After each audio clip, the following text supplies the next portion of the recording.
A couple years ago, Panini came up with the idea for what ended up being the single most sought after and single most talked about trading card that they would ever produce. Big auction in the sports card world last night. That's right, Ken Goldin had all his stuff out for sale last night. And let's take a look at some of the bigger cards and see how they stack up compared to some previous sales. Hey, you probably heard about this card, this triple logo man LeBron James card that was originally pulled by Backyard Breaks. Oh my God! Oh my God! Holy shit! Well, this card sold last night for $2.4 million. This triple logo man LeBron James that was pulled by Backyard Breaks.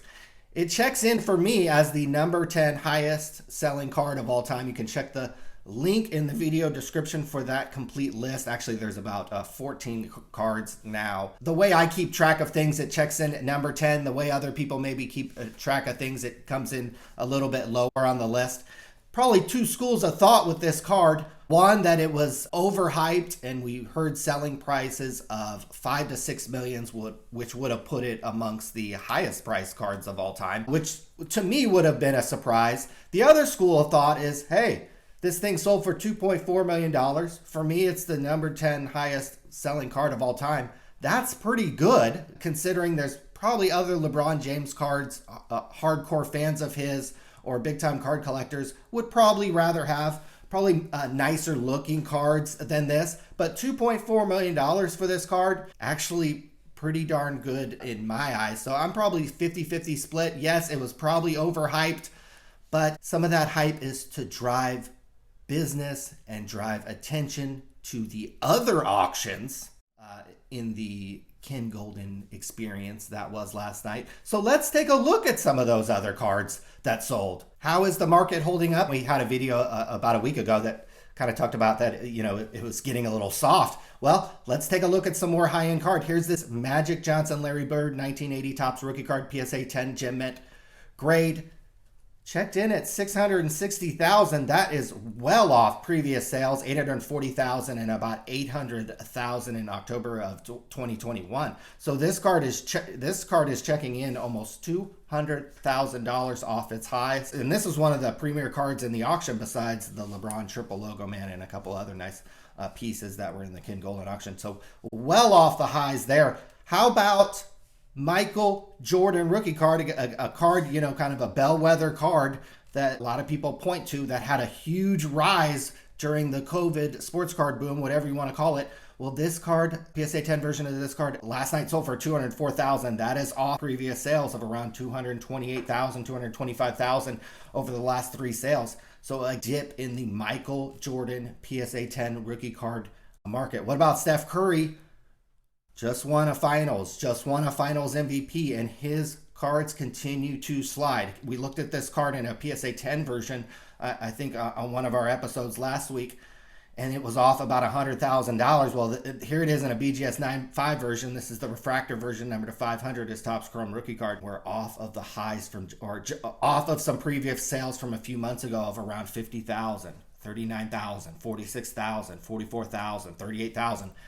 Last night, well down, one of the lows for this card in quite a while, $33,600. Here's another one. Here's a doozy. Lamelo Ball, triple B's, maybe I got the wrong hat on. Well, Lamelo Ball, guys, his gold prism rookie card, numbered 6 of 10, back in April, sold for $192,000 in BGS 9.5 condition. Well, last night, Goldin had a PSA 9 version, 10 of 10, and it sold for $85,000. Hey, yeah, you'd probably rather have that 9.5, but boy, oh boy, that's a big spread there. Huge drop in value on this card. Hey, is it the modern basketball tanking? Are people, not so much on the triple B's anymore? Well, like I said, my sons are like phones. I keep making them better and better. Hey, I don't know. That card sold for around what the Trae Young gold sold for. So I think it's interesting. You can compare the gold prisms, serial number to 10. It's hard sometimes year to year to compare the base, compare the silver, because Panini jacks up the print run year to year. But hey, the gold prism rookie cards, serial number to 10, Those always have and always will be serial numbered to 10, so you can kind of compare them there. Again, interesting sale there with the Lamelo Ball. So we see some softening there, specifically with basketball cards. Many of the baseball cards I looked at were about kind of flat to down. Maybe some were up a little bit. If it was kind of had more of an eye appeal centered up card, it might even had a little bit of a premium.